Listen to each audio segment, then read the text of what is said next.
ایک ایسی ہستی جس نے ہمیں وجود بخشا، جس نے اپنے خون سے ہمیں سینچا، جس نے ہمیشہ اپنے اولاد کے چہرے کو دیکھ کر ہی اس کے دل کے احساس کو سمجھا۔ ماں چاہے چھوٹے سے چرند پرند ہی کی کیوں نہ ہو، جب دیکھے کہ بچے کے لیے کوئی خطرہ ہے تو وہ اپنے سے کئی گنا زیادہ طاقتور دشمن کے سامنے چٹان بن کر کھڑی ہو جاتی ہے، طوفانوں کا مقابلہ کرتی ہے۔ ناظرین، آج ایک حقیقت، ایک افسانہ میں ہم آپ کے لیے ایک ایسا ہی افسانہ لے کر آئے ہیں جس میں ایک ماں اپنے شریک حیات کی خود غرضی اور بے اعتنائی کے باعث جینے کی تمنا کھو دیتی ہے اور بیماریوں کا شکار ہو کر اس دار فانی سے کوچ کر جاتی ہے۔ باپ دوسری شادی کرتا ہے جس کے نتیجے میں باپ اور بچوں میں رشتہ اور تعلق نہ ہونے کے برابر ہی رہ جاتا ہے۔ افسانے کا نام ہے دو پھول سات نکلے۔ اسے تحریر کیا ہے شائستہ اختر بانو سہروردی، جنہیں شائستہ اکرام اللہ بھی کہا جاتا ہے۔ شائستہ اکرام اللہ صاحبہ کی پیدائش 22 جولائی 1915 کو کلکتہ میں ہوئی۔ لوریٹو کالج کلکتہ اور یونیورسٹی آف لندن سے تعلیم حاصل کی۔ پیشے کے لحاظ سے سیاستدان، سفیر، مندوب اور مصنفہ بھی رہی ہیں۔ ان کا انتقال 11 دسمبر 2000 کو کراچی میں ہوا۔ آج کا افسانہ ہے دو پھول سات نکلے۔ اس افسانے کی کرداروں میں ساجد حسین ہے، نعیمہ ہے جو ساجد حسین کی پہلی بیوی ہے، مس رینی ہے جن سے ساجد حسین بعد میں شادی کر لیتے ہیں بیوی کے انتقال کے بعد، نعیم، نصیر اور ساجدہ ہیں جو ساجد اور نعیمہ کی اولاد ہیں۔ ان کے علاوہ ساجد کی بوڑھی ماں اس افسانے کی کردار ہیں۔ افسانے کا آغاز ایک عکس بندی سے ہوتا ہے، ایک منظر کی عکس بندی سے ہوتا ہے جس میں ایک غریب سا بچہ دھاری دار شرٹ پہنے ہوئے ایک تنگ سی گلی میں واقع چھوٹے سے گھر کے اندر رہتا ہے اور اپنے گھر کے دالان پر جو چھوٹا سا تختہ رکھا ہے اس کے اوپر بیٹھ کر وہ ایک تصویر کو دیکھ رہا ہوتا ہے۔ اس تصویر کے اندر ایک چھوٹے سے بچے کی 6-7 ماہ کے بچے کی تصویر ہوتی ہے جس کے ارد گرد بہت سارے قیمتی کھلونے بکھرے ہوتے ہیں۔ اس تصویر کو دیکھتے ہوئے جو کھلونے نعیم کو، اس معصوم نعیم کو نظر آتے ہیں، وہ سوچتا ہے کہ ایسے کھلونے تو میں نے اپنی زندگی میں کبھی نہیں دیکھے، ان کو چھونا تو بہت دور کی بات ہے۔ اور ان کھلونوں کو نعیم نے رسالوں کی تصاویر کے اندر ہی دیکھا تھا۔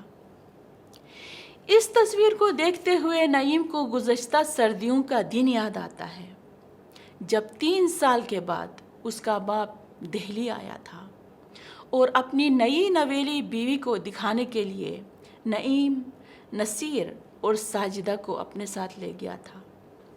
نعیم 3 سال پہلے کی ملاقات یاد کر کے اب بھی شرم سے پسینہ پسینہ ہو جاتا ہے۔ ناظرین، 1 سال پہلے ایسا کیا ہو گیا تھا نعیم کی زندگی میں جسے یاد کر کے نعیم اب تک بھی شرم سے پسینہ پسینہ ہو جاتا تھا؟ آئیے سنتے ہیں۔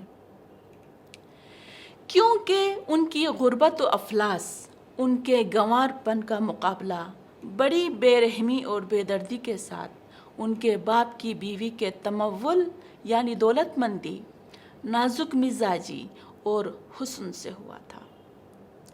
اس وقت نعیم کی عمر صرف 11 سال تھی، لیکن جیسا کہ بن ماں کے بچوں میں دیکھا گیا ہے کہ عقل، سمجھ اور مادہ احساس حد سے زیادہ تھا۔